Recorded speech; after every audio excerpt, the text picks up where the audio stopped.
भारत माता की। भारत माता की। भारत माता की।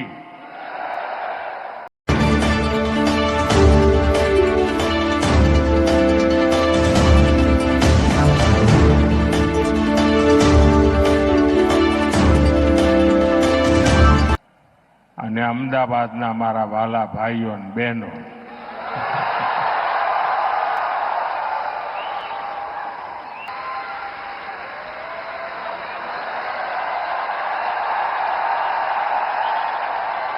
देखिए उधर छोटा नरेंद्र कोई खड़ा हो गया है।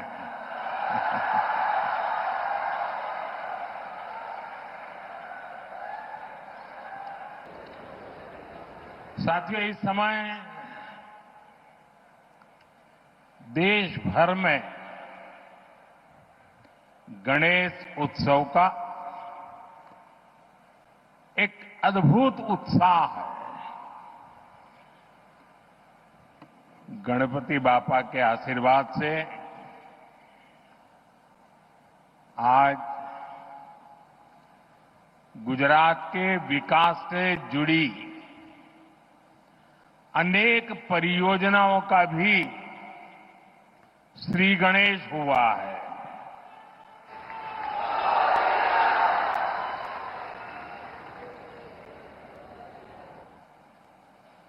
ये मेरा सौभाग्य है कि आज मुझे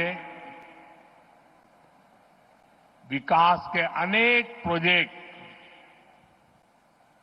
आप सभी जनता जनार्दन के चरणों में समर्पित करने का, आपको सौंपने का सौभाग्य मिला है।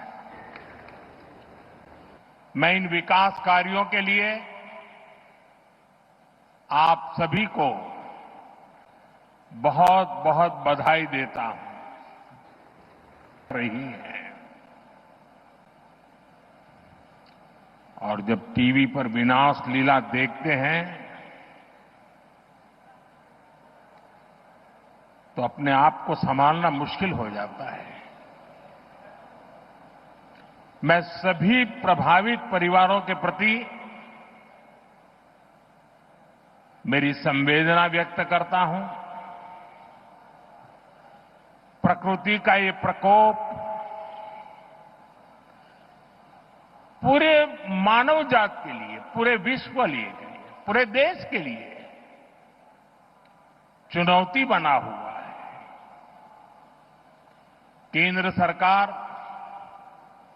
सभी राज्य सरकारों के साथ मिलकर राहत और बचाव के काम में जुटी हुई है। साथियों, गुजरात की ये धरती दो मोहन की धरती है।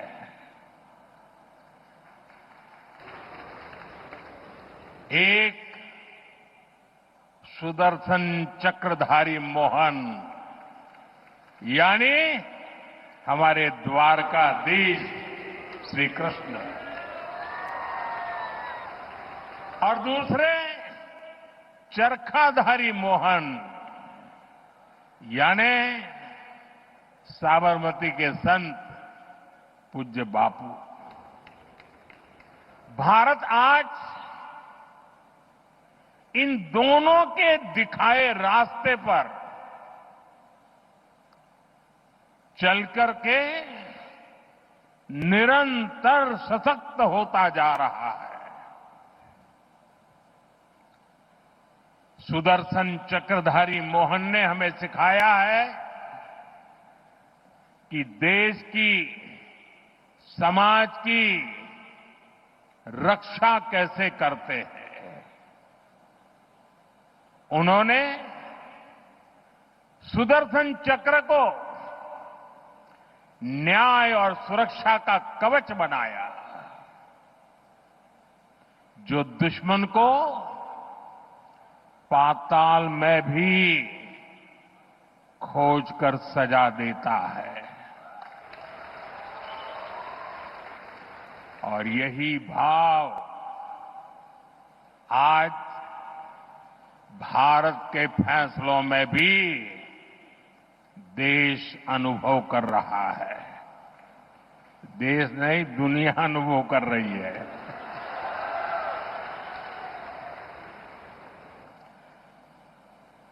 આપણા ગુજરાતે તો અને અમદાવાદે આ જૂના કેવા દિવસો જોયા છે, જ્યારે હુલ્લડબાજો,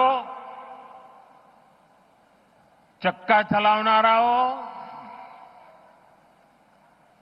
પતંગમાં લડાઈ કરીને લોકોને ઢાળી દે, કર્ફ્યુમાં જીવન ગુજારવું પડે,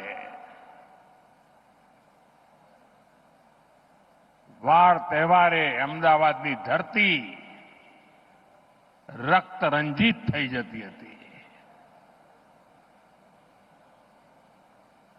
आतताइयों, ये हमारा खून बहाते थे और दिल्ली में बैठी कांग्रेस सरकार कुछ नहीं करती थी।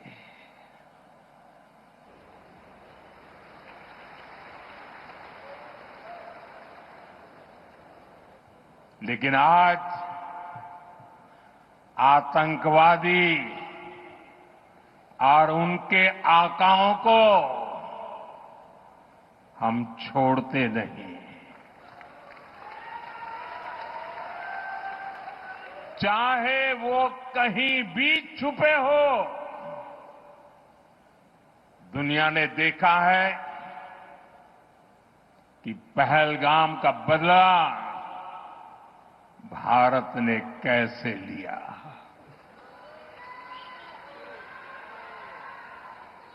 22 મિનિટમાં બધું સફાચટ કરી નાખ્યું।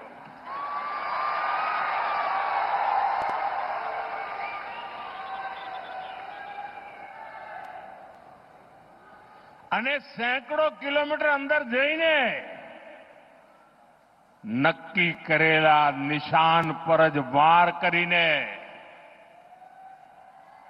આતંકવાદની નાભી પર હુમલો કર્યો આપણે।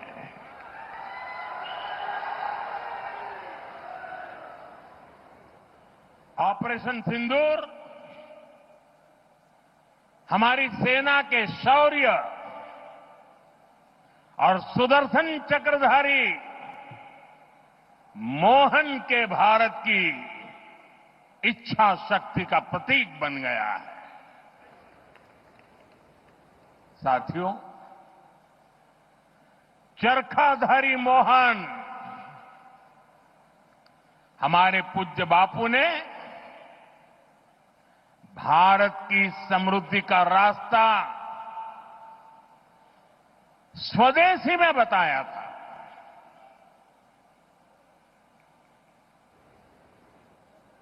हमारे यहां साबरमती आश्रम है। ये आश्रम इस बात का साक्षी है कि जिस पार्टी ने उनका नाम लेकर दशकों तक सत्ता सुख भोगते रहे, उसने बापू की आत्मा को कुचल दिया। उसने स्वदेशी के बापू के मंत्र के साथ क्या किया? आज आपने पिछले कई वर्षों से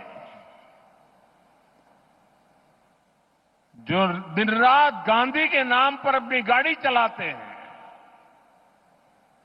एक बार भी उनके मुंह से न स्वच्छता शब्द सुना होगा, न स्वदेशी शब्द सुना होगा।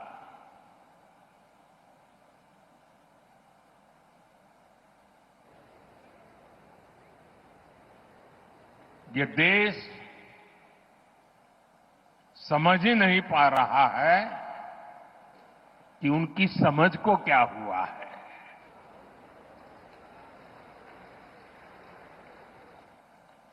साठ 65 साल देश पर शासन करने वाली कांग्रेस ने भारत को दूसरे देशों पर निर्भर रखा ताकि वो सरकार में बैठे बैठे इंपोर्ट में भी खेल कर सकें, घोटाले कर सकें। लेकिन आज भारत ने आत्मनिर्भरता को विकसित भारत के निर्माण का आधार बना दिया है। अपने किसानों, अपने मछुआरों, अपने पशुपालकों, अपने उद्यमियों के दम पर भारत तेजी से विकास के रास्ते पर चल रहा है। आत्मनिर्भरता के रास्ते पर आगे बढ़ रहा है। અને આપણા ગુજરાતમાં તો પશુપાલકો એટલી બધી સંખ્યામાં છે અને આપણા ડેરી સેક્ટરની તાકાત જુઓ ને। હું આજે જ હમણાં ફિજીના પ્રધાનમંત્રી સાથે મીટિંગ કરીને આવી રહ્યો છું। એ પણ આપણા ડેરી સેક્ટરને, આપણી કોઓપરેટિવ મૂવમેન્ટને ખૂબ આદરપૂર્વક વર્ણન કરીને કહેતા હતા કે મારા દેશમાં પણ કંઈક આવું થાય। સાથીઓ, આપણા પશુપાલકોએ અને પશુપાલનમાં તો ગુજરાતમાં બહેનોનું સૌથી મોટું યોગદાન હોય છે। આ બહેનોએ પશુપાલન કરીને આપણા ડેરી સેક્ટરને મજબૂત બનાવ્યું, આત્મનિર્ભર બનાવ્યું અને આજે ચારે તરફ એના જયગાન ચાલી રહ્યા છે। लेकिन साथियों, आप सभी आज दुनिया में आर्थिक स्वार्थ वाली राजनीति सब कोई अपना करने में लगा है। उसे हम भली भांति देख रहे हैं। मैं अहमदाबाद की इस धरती से अपने लघु उद्यमियों से कहूंगा, मेरे छोटे छोटे दुकानदार भाई बहनों से कहूंगा, मेरे किसान भाइयों से कहूंगा, मेरे पशुपालक भाई बहन से कहूंगा, और मैं गांधी की धरती पे से बोल रहा हूं, मेरे देश के लघु उद्यमी हो, किसान हो, पशुपालक हो, हर किसी के लिए मैं आपको बार बार वादा करता हूं, मोदी के लिए आपके हित सर्वोपरि है।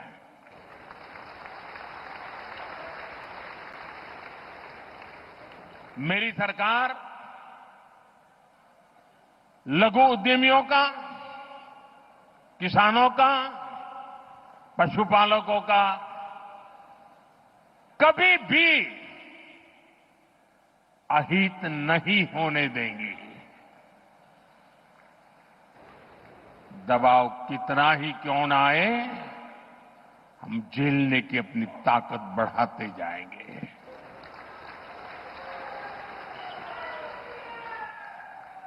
साथियों, आज आत्मनिर्भर भारत अभियान को गुजरात से बहुत ऊर्जा मिल रही है और इसके पीछे 2 दशकों की कड़ी मेहनत है। आज की नौजवान पीढ़ी ने वो दिन नहीं देखे हैं जब यहां आए दिन कर्फ्यू लगा रहते थे। यहां व्यापार कारोबार करना मुश्किल कर दिया जाता था, अशांति का माहौल बनाए रखा जाता था। लेकिन आज अहमदाबाद देश के सबसे सुरक्षित शहरों में से एक है और ये आप सभी ने करके दिखाया है। साथियों, गुजरात में शांति और सुरक्षा का जो ये वातावरण बना है, इसके सुखद परिणाम हम चारों तरफ देख रहे हैं। आज हर प्रकार की इंडस्ट्री का विस्तार गुजरात की धरती पर हो रहा है। पूरा गुजरात ये देखकर गर्व करता है कि कैसे हमारा राज्य मैन्युफैक्चरिंग हब बन गया है। તમને ખબર હશે, તમારામાંથી જે વડીલ ભાઈ બહેનો હશે,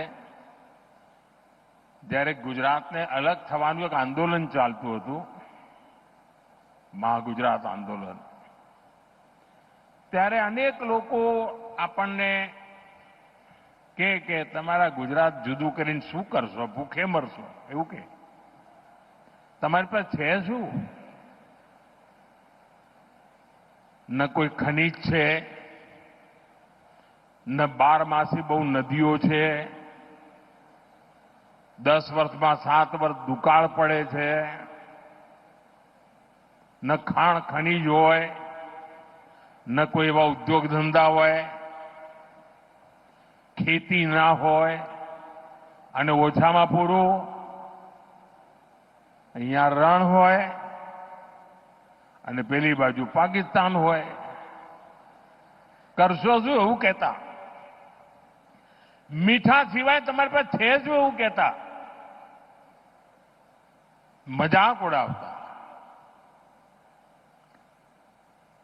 પરંતુ ગુજરાતને માથે જ્યારે જવાબદારી આવી કે હવે આપણે આપણા પગ ઉપર ઉભા રહેવાનું છે, આ ગુજરાતના લોકોએ પાછી પાની કરી નહીં। અને આજે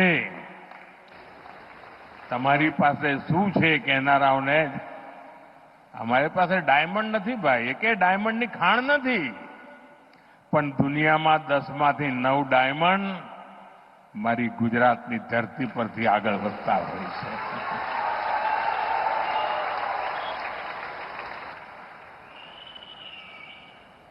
साथियों, कुछ महीने पहले मैं दाहोद में आया था। वहां की रेल फैक्ट्री में ताकतवर इलेक्ट्रिक लोकोमोटिव इंजन बन रहे हैं। आज गुजरात में बने मेट्रो कोच दूसरे देशों को एक्सपोर्ट हो रहे हैं। इसके अलावा मोटरसाइकिल हो, कार हो, गुजरात में बहुत बड़ी संख्या में उसका प्रोडक्शन हो रहा है, मैन्युफैक्चरिंग हो रहा है। देश और दुनिया की बड़ी बड़ी कंपनियां यहां फैक्ट्रियां लगा रही है। गुजरात में हवाई जहाज के अलग अलग पार्ट्स बनाने और उनके एक्सपोर्ट का काम पहले से ही चल रहा था।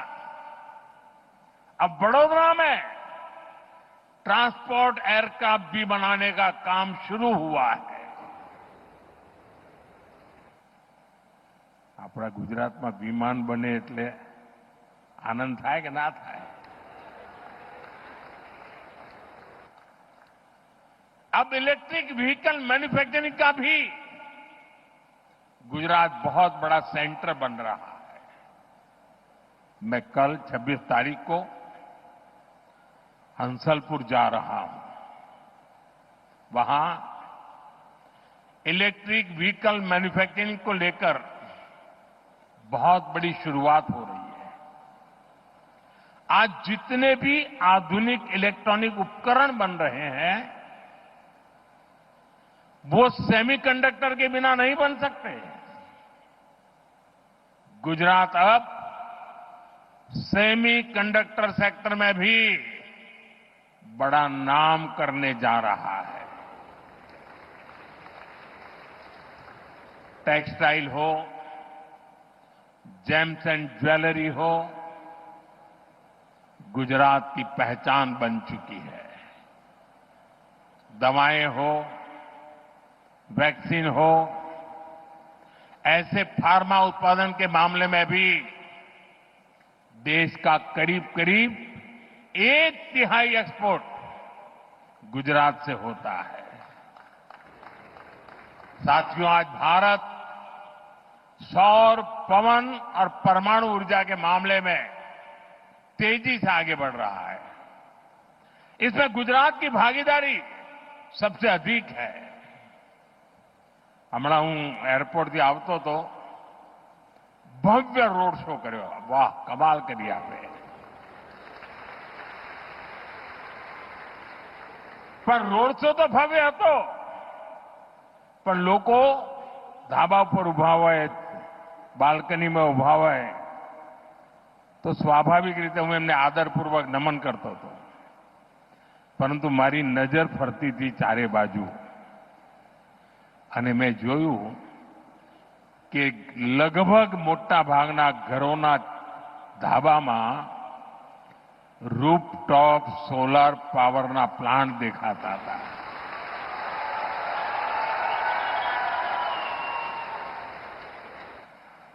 गुजरात ग्रीन एनर्जी और पेट्रोकेमिकल्स का भी एक बड़ा केंद्र बनता जा रहा है. गुजरात देश की पेट्रोकेमिकल जरूरतों को पूरा करने में भी बड़ी भूमिका निभा रहा है. जो हमारा प्लास्टिक उद्योग है, सिंथेटिक फाइबर है, फर्टिलाइजर है, दवाएं हैं, पेंट इंडस्ट्री है, कॉस्मेटिक्स है, इनका सबसे बड़ा आधार पेट्रोकेमिकल सेक्टर ही है. गुजरात में पुराने उद्योगों का विस्तार हो रहा है. મને યાદ છે, આપણે ઘણીવાર માથે હાથ મૂકીને રડતા જ રહેતા હતા. આજથી 30 વર્ષ પહેલાના જે લોકો દિવસો યાદ કરે, શેના રોદડા રોતા હતા? મિલો બંધ થઈ ગઈ, મિલો બંધ થઈ ગઈ, મિલો બંધ થઈ ગઈ. એ તમે રોજ એ જ ચાલતું હોય અને કોઈ પણ નેતા આવેલા છાપાવાળા આપણે એ જ પૂછે, બોલો મિલો બંધ થઈ ગઈ, શું કરશો? રાત તો કોંગ્રેસનું હતું, પણ એક જ વિષય. આજે ગુજરાત ये भूंगळा भले બંધ થયા, પણ ઠેર ઠેર એને વિકાસના વાવટા ફરકાવી દીધા છે.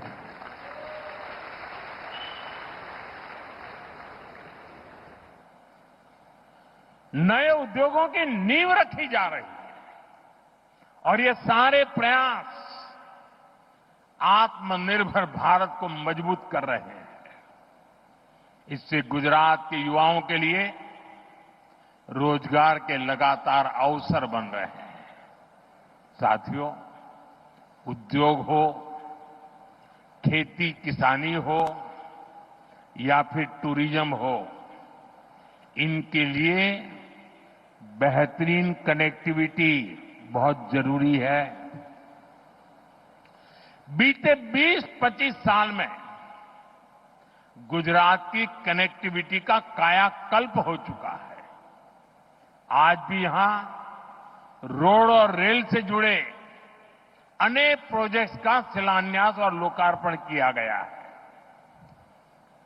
सर्कुलर रोड यानी सरदार पटेल रिंग रोड अब और चौड़ी हो रही है. अब ये 6 लेन की चौड़ी सड़क बन रही है. इससे शहर के सबसे भीड़भाड़ वाले इलाकों में ट्रैफिक जाम की समस्या कम होगी. इसी तरह विरमगाम खुदड़ रामपुरा रोड, उसको चौड़ा होने से यहां के किसानों को, उद्योगों को सुविधा मिलेगी। ये जो नए अंडरपास है, रेलवे ओवरब्रिज है, ये शहर की कनेक्टिविटी को और बेहतर बनाएंगे। साथियों, एक समय था जब लाल रंग की पुरानी बसें ही चला करती थी, लाल बस, क्या जसो तो लाल बस में। लेकिन आज यहां बीआरटीएस जनमार्ग और एसी इलेक्ट्रिक बसें नई सुविधाएं दे रही है।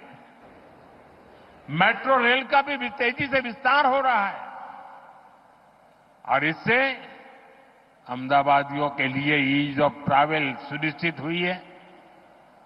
साथियों, गुजरात के हर शहर के आसपास एक बड़ा औद्योगिक गलियारा है, लेकिन 10 साल पहले तक पोर्ट और ऐसे इंडस्ट्री क्लस्टर्स के बीच में बेहतर रेल कनेक्टिविटी की कमी खलती थी। आपने 2014 में मुझे दिल्ली भेजा तो मैंने गुजरात की समस्या को भी दूर करने का काम शुरू किया। 11 सालों में करीब 3000 किलोमीटर लंबे नए रेल ट्रैक गुजरात में बिछाए गए हैं। गुजरात में रेलवे के पूरे नेटवर्क का 100% बिजलीकरण हो चुका है। आज भी जो रेलवे प्रोजेक्ट गुजरात को मिले हैं, इससे किसानों, उद्योगों और श्रद्धालुओं सभी को लाभ होगा। साथियों, हमारी सरकार शहर में रहने वाले गरीबों को सम्मान का जीवन देने के लिए प्रतिबद्ध है। इसका प्रत्यक्ष प्रमाण हमारा रामापीनो टेकरो एयरपोर्ट તમે જતા આવતા રામાપીરનો ટેકરો, पूज्य बापू गरीब की गरिमा पर बहुत बल देते थे। आज साबरमती आश्रम के प्रवेश द्वार पर बने गरीबों के नए घर इसका एक साक्षात उदाहरण बने हैं। गरीबों को 1500 पक्के घर मिलना यानी असंख्य नए सपनों की नींव पड़ना है। इस बार नवरात्र पर, दिवाली पर इन घरों में रहने वालों के चेहरे की खुशी और ज्यादा होगी।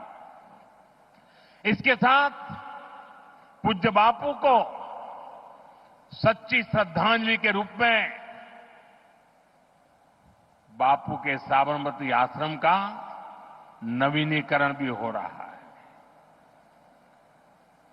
हमारे 2 महापुरुष सरदार साहब का भव्य स्टैच्यू हमने काम पूरा किया। मैं उसी समय साबरमती आश्रम का काम करना चाहता था, लेकिन केंद्र सरकार उस समय हमारे अनुकूल नहीं थी, शायद वो गांधी जी के भी अनुकूल नहीं थी, और उसके कारण मैं उस काम को कभी आगे नहीं बढ़ा पाया। लेकिन जब से आपने मुझे वहां भेजा है, तो जैसे statue of unity Sardar Vallabh भाई पटेल का वो भव्य स्मारक देश और दुनिया के लिए प्रेरणा का केंद्र बना है, जब साबरमती आश्रम के नवीनीकरण का काम पूरा होगा, मेरे शब्द लिख करके रखना दोस्तों, दुनिया के लिए शांति की सबसे बड़ी प्रेरणा भूमि ये हमारा साबरमती आश्रम बनने वाला है।